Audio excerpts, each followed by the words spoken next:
وزیر د خوښ دي زما ټول خوښ دي زم چې یو په ځان واچوم تورې تورې کوناټې ستا دي د چرسو سیګرټ فل نشه او ډېرې د شرم خبرې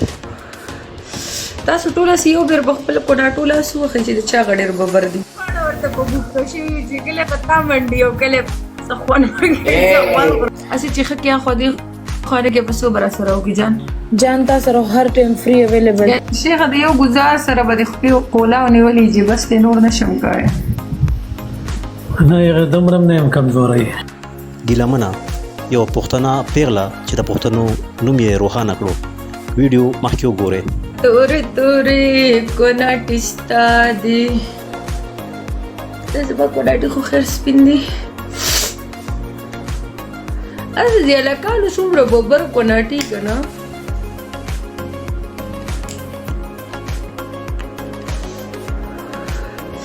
تاسو ټول یو بیر په خپل کوناټو لاس وخی چې د چا غډیر ببر دي پاتې بیا لاندې کمنټ کې ووایئ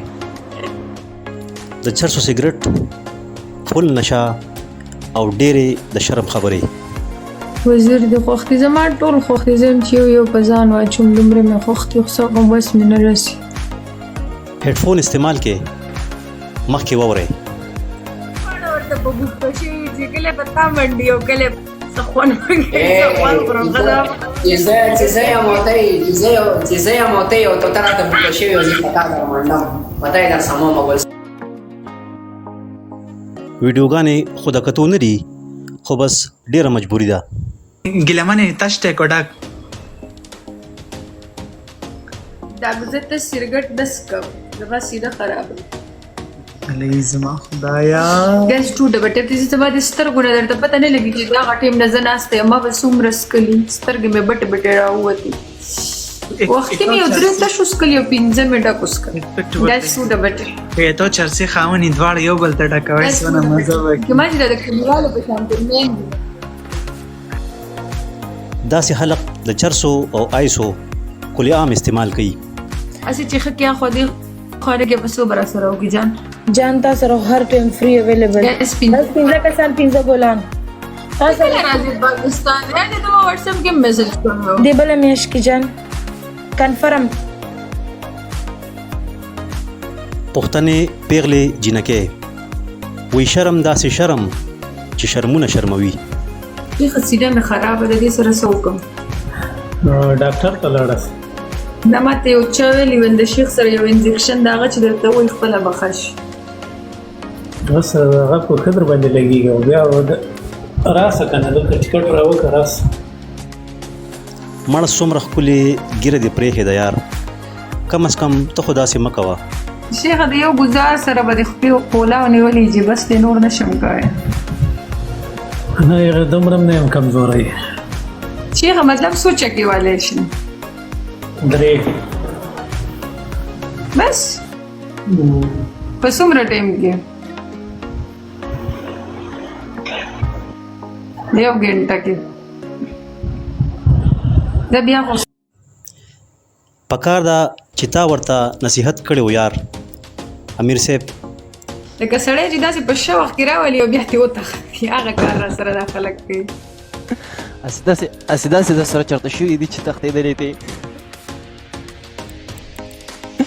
چې یو سړی د ښه موج کې راوستی دی بیا دومره کمزوری نه یم خو ځغلولي زمونږ د نن سبا د ځوانانو حال چې ښه موج کې راغلی او بیا د خپې راغونډې کړي چې بس نه کوم نه زه تښتېدلې نه یم خو تښتولی مې دی یو کس ښه نه زه تښتېدلې نه یم خو یو کس مې تښتولی شایانه ما کې یو عادت دی صحیح شوه جینکۍ هلکانو سره ګرځي که نه ما سره هلکان ګرځي صحیح شوه جینکۍ هلکانې کمرې ته بوځي زه هلکان کمرې ته راولم زما الټه سیسټم دی د وخت بربادي د فحاشۍ دروازه دلته نه کولو شي زور څه کېنه ګیلمنې تا خو پرتوک لوم د امتیاز دې کړي که څنګه چل دی دا به اوبه دې ځای کې رالی که نه ما دې ځای کې ما ولې په دې ځای راووځئ ګای څلور کسان څلور صحیح پرتوک ګیرین نه ما کې امتیاز دې نه لیدلی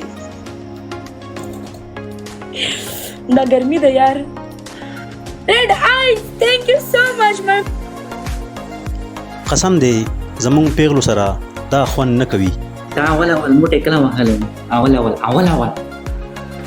ما په ځان ګرم کاڼه ایښی و دا منې په غرمو مې ګرم کړی بیا مې په ځان ایښی.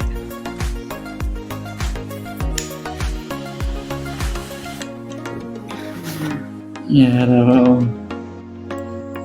دا هلک خو ډیر کم عمره دی یار. ګیلمنه دا الک وای چې ځان کې د ګوته وهي سلیمان خان.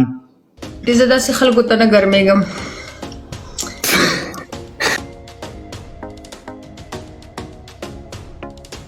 د دې کم عمره هلک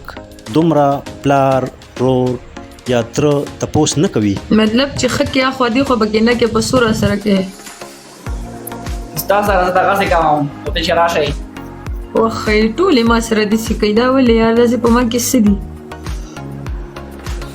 ستا سترګې ډېرې خرابې دي. زما په سترګو کې داسې څه دي ته ماته لږ ووایه.